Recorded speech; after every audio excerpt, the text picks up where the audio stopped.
Активисты Автомайдана обвиняют запорожских налоговиков в бандитизме и попытке рейдерского захвата.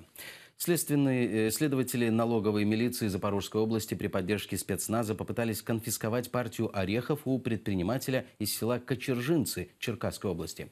За день до этого те же следователи пытались забрать груз с орехами у одесского предпринимателя. Тогда их из области прогнал губернатор Саакашвили.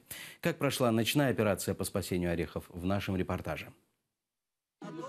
Жители села Кочержинцы собираются у ворот компании «Экстранац Украина», которая экспортирует грецкие орехи. Вечером сюда нагрянули налоговики. Открывают ворота и заезжают люди.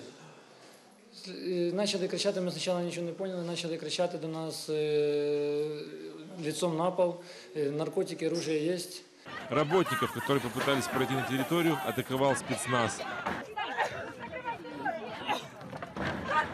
Налоговики предоставили постановление Запорожского суда о проведении обыска и изъятия документов. При этом, рассказывают свидетели, оперативники пытались конфисковать и орехи.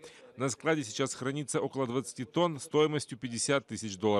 Это полный беспредел. Приехали с автоматами, положили людей в нерабочее время. Это было где-то 8 часов вечера. Всех забрали, поломали видеокамеры, забрали, изъяли документов. Такая же ситуация произошла в среду в Одессе. Эти же следователи пытались вывести орехи местного предпринимателя. За него вступился Саакашвили. Документы. Мы еще не успели получить, он едет по почте. На помощь местным предпринимателям пришел Автомайдан. На каком основании вы орехи пытались? Нет, не выучали. Ну что ты врешь? Ну что ты врешь, быдло? Ничего ты врешь. Не выучали орехи? Что вы делаете? Пошел вон отсюда. Как оказалось, налоговики пользовались постановлением суда, в решении которого не указано, на каком предприятии проводить обыск, только адрес. Это, конечно, рейдерство, я это сразу говорю. У нас все законно, у нас оформлены люди. Активисты Автомайдана уверяют, налоговая уже не может проводить обыски и конфискации. В законе о полиции у них нет таких полномочий. Генеральная прокуратура должна, военная прокуратура на самом деле, должна четко взять это под свое руководство.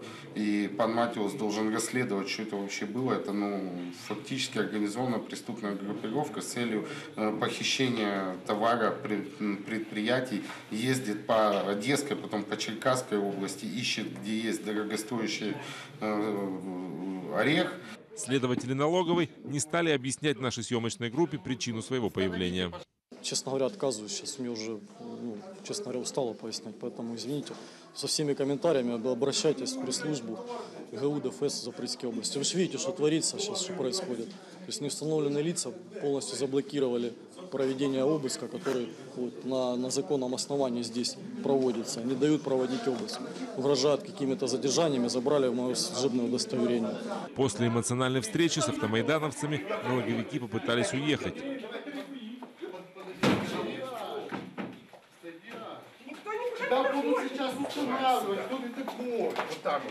Через несколько минут им удалось вызвать подкрепление.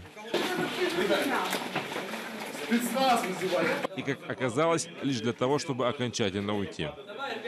Посмотрите, как удирает. Правильно, ну, відривай. Ты не стій під машину, нет.